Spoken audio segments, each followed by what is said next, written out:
Daniel, þú ert að taka þátt í þínu öðru stórmóti, eða ekki? Jú, þetta annað stórmótið mitt. Varst með því fyrir á HM 19 ára landsliða? Já, ég var þar. Þannig að þetta svona mikil aukin reynsla, eða ekki, að taka þátt í svona mótum? Jú, þetta bara geggjur reynsla, sko. Þetta bara ógeðslega gaman og geggjað að vera með strákunum hérna úti og geggjað að spila þessa leiki líka. Já, og þitt hlutverk hefur verið svona, meira og minna? Já, hlutverkið aðeins minna en til dæmis í fyrra, en það bara alltaf lagið. Þá bara verður maður tilbúinn þegar maður kallaður inn á bekknum og gerir bara sitt besta. Já, og náttúrulega spilaði nánast alla hvaða fyrri hálfleikinn í gær, ef ég man rétt. Já, ég spilaði fyrri hálfleikinn í gær, það var bara geggjað, sko. Þóttu við hefðum viljað vinna leikinn og ég hefði viljað staðið mig betur, en það bara gaman að spila, sko. Já, það nú eins og það er. Það sama hversu vel maður stendur sem maður vill alltaf gera betur. Já, það alltaf þannig. Þannig að nú komið að leiknum í Noreg.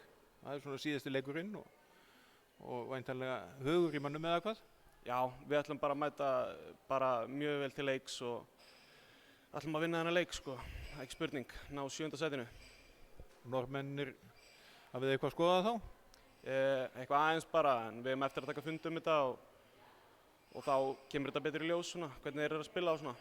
Nú þetta verða hálfu mánuður, þetta ekki orðið svona, talsvert úthald að vera í? Jú, flestir eru orðið alveg þreyttir og svona, en bara, þetta senasti leikurinn og við munum gefa allt í þetta. Alltaf sami morgunmaturinn og sami kvöldmaturinn? Já, þetta er ekkert mjög fjölbreytt hérna. Þetta er alltaf læg matur hérna.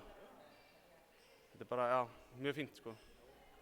Og þú fékkst nú aðeins tækifæri með Val í fyrra og meistaraflokksliðinu, varst meira með liðinu og svona, ekki vonir að með aukinni reynslu að þú fáir frekari tækifæri? Jú, ég vona það, sko.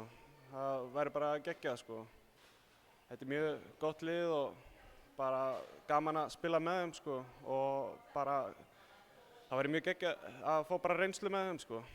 Já, því að nú Evrópukeppni, það er bara strax eftir rúman mánuð, það er fyrsti leikurinn ykkar. Já, stutt í þetta. Við ætlum klárlega að vinna króatíska liðið, sko, komast í Evrópudeildina.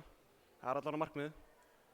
Eftir þessa dvöl hérna, ferðu þá bara beint heim eða á að slaka á eitthvað staðar í mildiðina og þannig að Óskar byrjum að berja á ykkur fyrir næsta tímabil?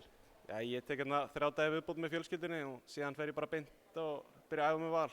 Það er bara undirbúningur byrjaði strax. Engin miskunn hjá Óskari? Nei.